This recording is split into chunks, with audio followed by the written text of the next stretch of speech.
Have you ever wondered how you'd take something as incredibly massive, complex, and deeply diverse as an entire country, and somehow distill it down into a lesson that a fifth grader can actually grasp? Seriously, it's a monumental task for any educator. But today, we're looking at a fascinating example of exactly how it's done. Welcome to This Explainer. So today, we are deconstructing Chapter 5 of a Grade 5 textbook, which has this beautiful title, Our Vibrant Country. We're going to trace the brilliantly structured micro to macro lesson plan the authors use here. As you'll see, they literally take young minds by the hand, starting right from the familiar dirt of their very own schoolyard, and guide them all the way up to grand ideas like modern progress and national unity. All right, here is our roadmap for the explainer. 1. Incredible India's core message. 2. The Schoolyard Republic Day. 3. Symbols that speak. 4. A tapestry of languages. 5. Tradition meets tomorrow. And finally, number 6, the spirit of togetherness. Let's dive right into Section 1, Incredible India's Core Message, the Philosophical Foundation. Before this textbook even thinks about talking about maps or flags, it sets a really high-level ethos. It establishes a philosophical stage right from the jump using this ancient traditional Indian belief, Vasudhaiva Kutumbakam. The key takeaway here is the literal definition. The world is one family. By dropping this concept in early, the curriculum teaches kids that, hey, despite our incredibly diverse socio-cultural practices, different clothes, different foods, totally different languages, there is this shared care that binds absolutely everyone to their home. It acts as this powerful unifying lens through which the child is asked to view the rest of the chapter. Moving right along to Section 2, the Schoolyard Republic Day, Deconstructing the Familiar. Okay, so a high-level philosophy is great and all, but kids need something tangible, right? So the educational journey officially begins in the immediate, totally recognizable world of a schoolyard on January 26th. Imagine it. Students are gathered around the flagpole, there are flowers everywhere, the head teacher pulls the rope, and the tricolor unfurls. By starting with a shared school experience like this, the book instantly makes the abstract idea of the nation feel intimate and personal. And just notice how masterfully the text distills complex national ideals into physical visual cues that kids can easily remember. As they picture that flag from their schoolyard, they learn the saffron at the top stands for strength and courage. The white means peace and truth. That blue Ashoka chakra right in the center, that represents duty or dharma. And the green at the bottom stands for growth and prosperity. It literally attaches profound civic values to everyday colors. But here's the thing.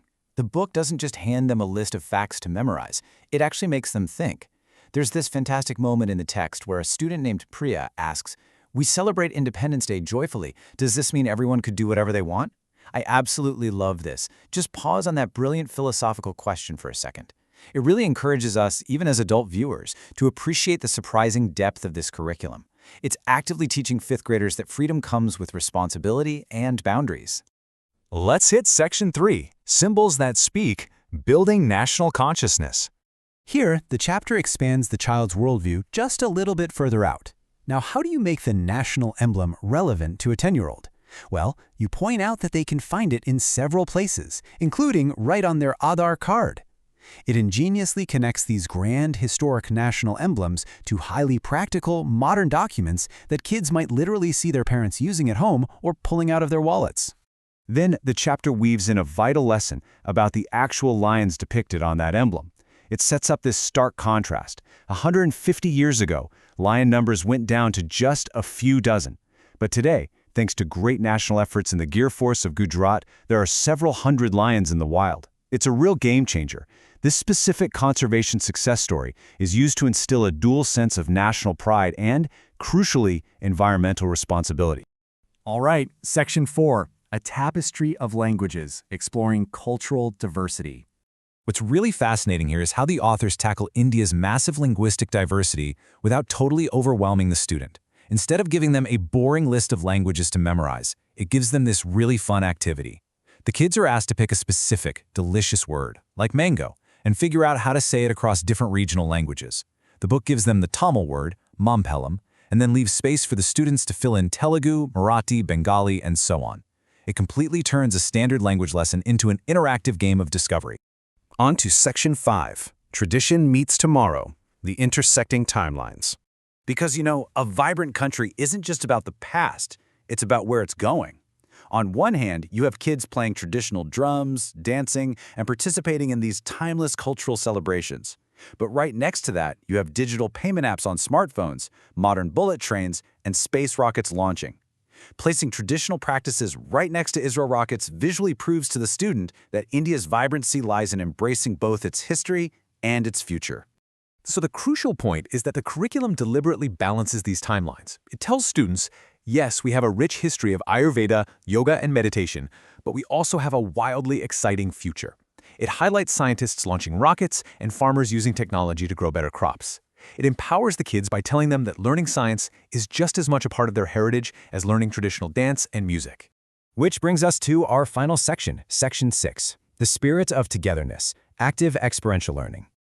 The ultimate goal of the textbook is fostering unity, and the chapter brings all these disparate lessons together with this really powerful central metaphor. It says each region of India tells us a unique story, intertwined together like a thread. All these different threads are woven together into one strong, vibrant fabric, full of energy, color, and life. It beautifully loops right back to that opening philosophy we talked about earlier, Vasudhaiva Kutumbakam, many distinct threads, one unified family. But look, a concept only truly sticks if you actually live it. So the chapter culminates in this brilliant project, a cultural fair. Students are divided into groups, assigned different states, and tasked with researching and presenting traditional dress, food, and language. Then they set up little booths and visit each other. This breaks down the textbook's teachings into active, hands-on learning, proving that education isn't just dry reading. It's something you do and experience together as a community. And that brings us to the end. The textbook leaves the students with this final reflection question after their cultural fair. But honestly, I want to bounce it back to you, the audience. What unique features did you find, and what are the similarities or common values that bind us? Think about how this foundational education, teaching children to actively seek out both our unique differences and our shared humanity, ultimately shapes our adult understanding of community. It really leaves you wondering, if we all learned to view our diverse world through the lens of a fifth-grade cultural fair, how much stronger would our own societal fabric be today?